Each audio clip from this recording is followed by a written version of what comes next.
Welcome back, April 22nd, 2021. I guess we first noticed it last week with the U.S. Ambassador to the United Nations defaming the United States as having woven racism into its founding, and thus its present. Now it seems there's no need for a redo of the 2009 Barack Obama apology tour around the world. President Joe Biden, his vice president, and the UN ambassador are all in daily rhetorical sync, apologizing for the United States, or at least flagellating it, or so it seems. I cannot, though, get over American leaders seeking their task and seeing their task as their chief task defaming their client, their country, before the entire world. Just 2 days ago, Kamala Harris said this, quote, "America has a long history of systemic racism. Black Americans, and black men in particular, have been treated throughout the course of our history as less than human. Black men are fathers and brothers and sons and uncles and grandfathers and friends and neighbors.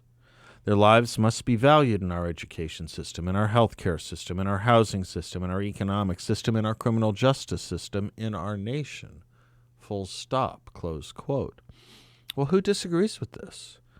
Vice President, please meet the straw man. But why the continual statements that America has a long history of racism? A, do we? And B, compared to what? What would you say about a country that sent 360,000 of its own men to die in order to liberate slaves and the country from slavery?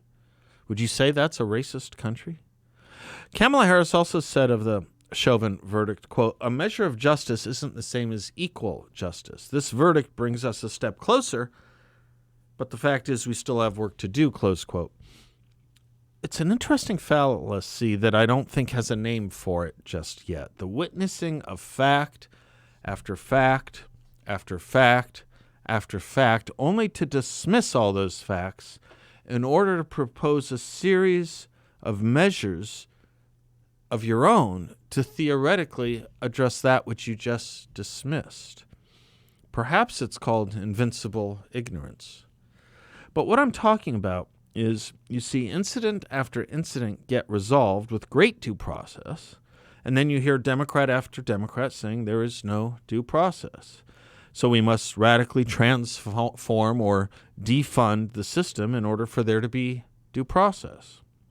You can say hands up, don't shoot, and that Michael Brown was wrongly killed and targeted for his race.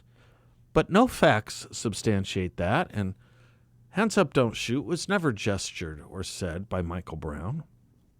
Still, the name and incident will be used as an example to teach us from on high that which we already know, but which the left thinks is novel. That, to use Kamala Harris's words, black men are fathers and brothers and sons and uncles and grandfathers and friends and neighbors. Their lives must be valued in our education system, our healthcare system, our housing system, our economic system, our criminal justice system, and our nation. You know what? It dawns on me when I listen to Kamala Harris talk this way. It dawns on me perhaps she needs to lecture more in her movement, more in her party. We don't need to be told black men are fathers and brothers and sons, and that they should be seen as nothing less than human. We see black men as human. They see black men as black men. There's an important point behind all this.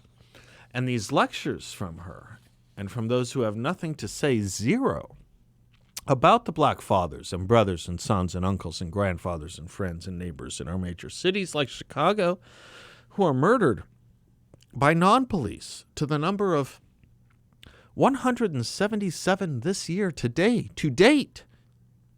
More than one homicide a day in one city, Chicago. Do those lives matter? Does the life of Muhammad Anwar, the Uber driver in Virginia who had his car stolen and got killed in it by two teens, does his life matter? Does anyone mention or think of it? Does David Dorn's life matter? Husband, uncle, father, grandparent. What of the nearly 400 police officers who died in the line of duty last year? Whose lives are worthy of study and appreciation here? Who are the heroes in these tragic deaths? Whose names are worth remembering, and whose less so? And what side needs the lecture, and what side doesn't? I think we have most of this all backward and upside down, but we don't just need the UN ambassador and vice president from Joe Biden. 2 days ago, we got this, quote, "The verdict allowed the whole world to see the systemic racism that Vice President Kamala Harris just referred to, the systemic racism that is a stain on our nation's soul." Our nation's soul is stained by systemic racism, thus saith the U.S. President of the United States. Why would anyone stand for the national anthem if this were true? Our very soul, after all, according to him, is stained. I never again want to hear a protest from anyone in this administration when a China or a Russia or a Syria or a delegate from some other backwater backyard condemns the United States at the UN or somewhere else. The people in this administration have no right to protest. They wrote the scripts for our enemies. And as usual, the script our enemies have on us is a bad one. Just as every enemy of America has gotten us wrong, so too is the latest indictment of America wrong, though parroted by Chinese ministers, the Russian president, and our president and vice president alike.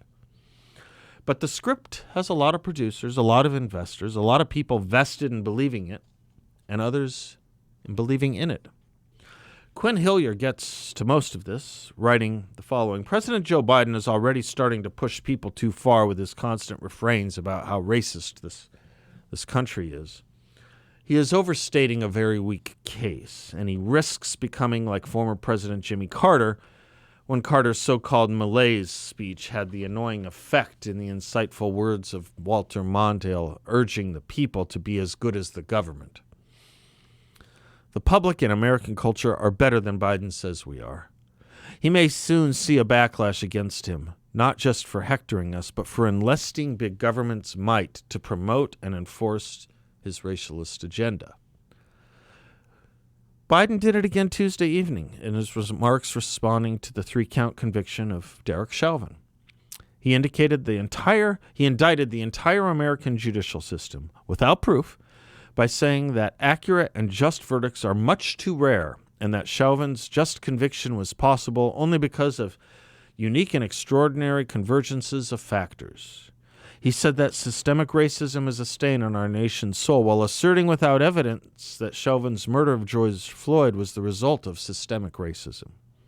He cited that racism and racial disparities supposedly endemic to criminal justice and policing.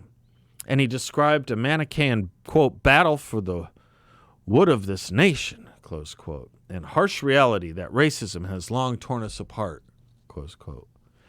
Hillier continues, quote, his message seriously exaggerates the relevant grains of truth therein, to start with numerous careful studies that actually show only the mildest of racial disparities in our system. Yes, more black people are arrested, but that stands to reason because black people commit more crimes on average, Hillier writes. Now all decent people wholeheartedly reject the notion that criminality is somehow a racial trait, but poverty, family breakups, subpar education, and numerous other factors, many of them, of course, perhaps even lingering effects of Jim Crow, play a role. The point here is not the why. The point is that the numbers do not lie about the what of criminal incidences, despite the narrative pushed by Biden and so many in the media. The statistics just do not show major racial bias in policing and convictions. The bigger problem with the media Biden-driven systemic racism narrative is not with the statistics, but with the labels that misstate the nature of the problem. Let us posit that racism means what for decades everyone agreed it meant, namely the assumption that people of a certain ethnicity will pose inherent traits such as character or intelligence by virtue or vice of that ethnicity. Particularly egregious racism occurs when the stereotypes involved are negative ones. Racial discrimination is what happens when people or systems act in deliberate or obviously implicit furtherance of those racist assumptions. By these simple definitions, anybody can be racist, and anybody can act racially discriminatorily. But the obvious and horrific reality is that white racism and discrimination historically has been far more deleterious to black people in this country than vice versa. There is no doubt that many of the systems and institutions, private and public in the United States, were racially discriminatory against black people for hundreds of years. Yet that is an entirely different thing than to say that systems and institutions still discriminate this way. The reality is that the U.S. is one of the most multi-ethnic societies on earth, that in ordinary life, away from the media, it is one of the most harmoniously multi-ethnic societies in the history of the world, and guarantees of civil and human rights are stronger than almost any nation ever known to mankind. As every sentient American can readily see, almost every instrument of government at every level, along with almost every leading cultural institution, not only has abandoned pro-white racism, but for half a century has consciously and yes, systematically worked against it. Some, indeed, an increasing number, have become not just anti-racist, but aggressively so, and more than a few have gone beyond that, systematically trying to right past wrongs and current inequities by using a reverse discrimination in favor of ethnic minorities. Today's racism, in other words, is absolutely not systemic or institutional. This remains true even though many inequalities and social ills are surely rooted in the institutional racial discrimination that existed in the past, but inequities are not racism even if they began due to racism. To say otherwise, as Biden does, is to misstate the problem and thus leads to wrong-headed attempts at solutions.